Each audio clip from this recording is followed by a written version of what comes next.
Hi friends, welcome back to the studio. We are continuing on today with our beginners series. And today, this video is going to be about what you don't need as a beginner. Now, we kind of touched on some of this in the previous two videos. We only kind of touched on it though. So I wanted to go over some of those things. When you're new to crochet, it's easy to feel like you're always behind. Like you need to know everything before you even pick up a hook. Today, I want to talk to you about the things that you don't need. You don't need confidence. Confidence builds up over time, but beginners always think that they need to feel ready. Confidence comes after you've started, not before. You don't have to feel sure of yourself. You don't have to know if you're doing it right. Confidence grows from repetition, not from waiting until you feel prepared. I sure didn't know. I knew nothing. I wasn't prepared. I didn't know what I was doing. I didn't know if I was doing it right. Story for another time. My daughter, who lives upstairs in the apartment upstairs, she started crocheting before I did. And it was thanks to her coming and running down when Mom called her. And I was like, what am I doing wrong? Why doesn't this look right?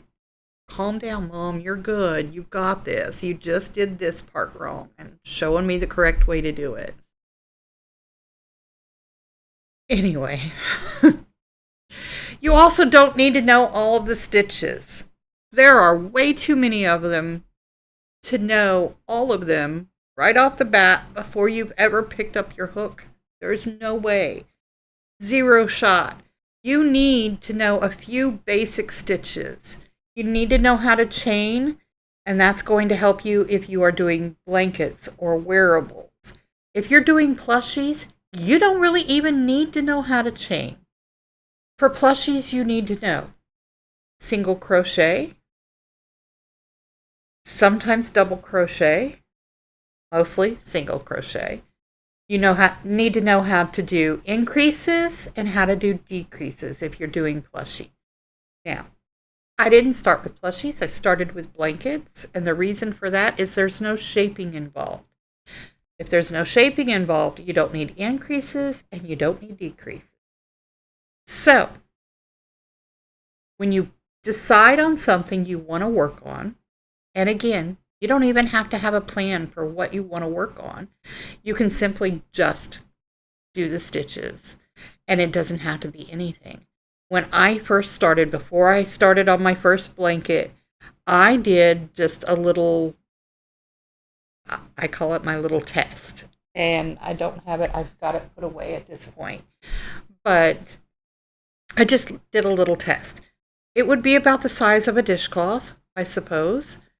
I had a little beginner ball of yarn that I had gotten. And that's what I used to start learning how to, number one, chain. I don't want to tell you how many times I frogged that back because I didn't get my chain right. But it was probably over 60 times because I learned very slowly. But again, you don't need to know all of the stitches. A lot of beginners think that they need to memorize everything, but you don't. You don't need to know every stitch. You don't need to understand stitch names.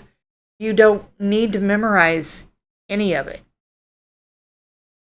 You will learn to crochet one stitch at a time, slowly and naturally. You don't need to understand patterns. I don't suggest trying to follow a pattern right off the bat. Just learn your stitches. Learn those beginning stitches. Chains, single crochets, half double crochets, double crochets, treble crochets. Those are the ones you're going to use the majority of the time. And not even so much the treble. Really, to be honest, it's chain, single crochet, half double crochet, double crochet. Those are technically really the 4 that you're going to need the most often. Unless you're doing plushies. Then again, plushies are single crochet, increases, and decreases. And maybe a bobble stitch. But again, that's just a double crochet. Okay. You don't need to follow patterns. They can be in, hold on.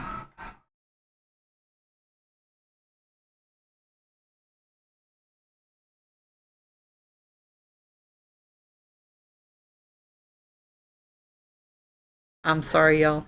I have a house full of dogs. I sent my son to try to quiet them down. They are really being loud today. Patterns can be intimidating when you're brand new, but you don't need to read a pattern in order to start crocheting. There we go again.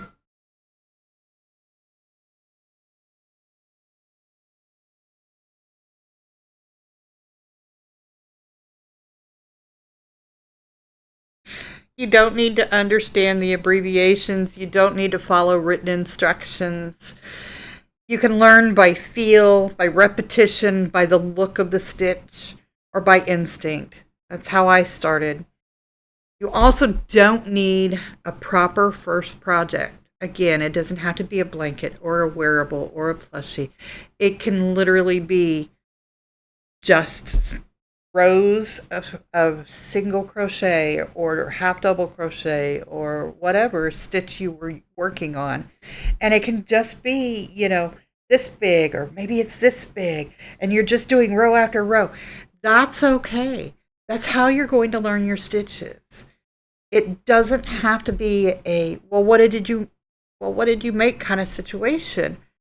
It can just be a, hey, look what I made. I don't know what it is, but I made it, and that's good enough. That is good enough, okay? Beginners are often told that you have to start small, but you don't have to start with dishcloths or a granny square. I'll be honest, I was 10 months in before I learned how to do a granny square. Even though when I started a year ago, I basically started with blankets. None of mine are granny square blankets. All of mine are just row after row after row of the same stitches all the way through the project. I taught myself how to do color changes, and I refuse to color change in the middle of a row, so I have blocks. My blankets are blocked, and that's okay. Everyone will crochet in their own way. You don't need to be perfect, people, okay? You won't be. You just won't be. There's no way to be perfect when you're first starting out and you're first learning. Your tension will be uneven. Your edges will wobble. They will go in and out at the edges of a blanket. That's just the way it is until you learn. And you will learn. I can promise you that. If you stick with it, you will learn. Your stitches will look different. Each stitch may look completely different than the one before it. Your first project won't be perfect. It's okay. It doesn't have to be. It doesn't need to be. And it won't be. It's part of learning. You don't need to crochet fast either. Beginners like to compare themselves constantly, and I'm just as guilty of this as anyone else. One of the ladies here on YouTube that I absolutely adore, I don't know why I said it the other way, whatever, that I love to watch is Miss Kelsey. That's Passionate Kelsey.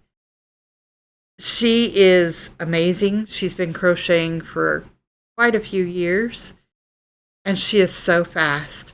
Her hook just flies over that yarn, through those loops, all across that project. And meanwhile, I'm sitting back here going, okay, one. I'm slow. That's okay. Crochet doesn't need to be fast. It's not a race. We always compare ourselves with everyone else. I've watched so many crocheters here on YouTube, and they are all so quick, and here I am just, okay, in, grab, pull through, grab, pull through. I'm just slow, and that's okay. That's the way my brain processes things. I'm a year in, and I'm still that slow. It's okay. Slow is cozy, slow is normal, slow is part of the experience. You don't need to crochet like everyone else. You don't need to crochet the same thing as everyone else. If you need it, here it is now. This is your permission for you to crochet your way. Your path doesn't have to match anyone else's. It's your style with your yarn at your pace. They're all valid. Every single one of them. Crochet is personal. Your journey is allowed to be unique to you. You don't need perfection. You don't need confidence. You don't need a plan. You just need a hook and patience. Your hook, yarn, your scissors, your large-eyed needle, and a lot of patience. And then when you realize that you don't need everything else, that's when you will learn. All right, y'all. I hope to see you again next time, right here in the quiet place. And remember, be you, always. Bye, everyone.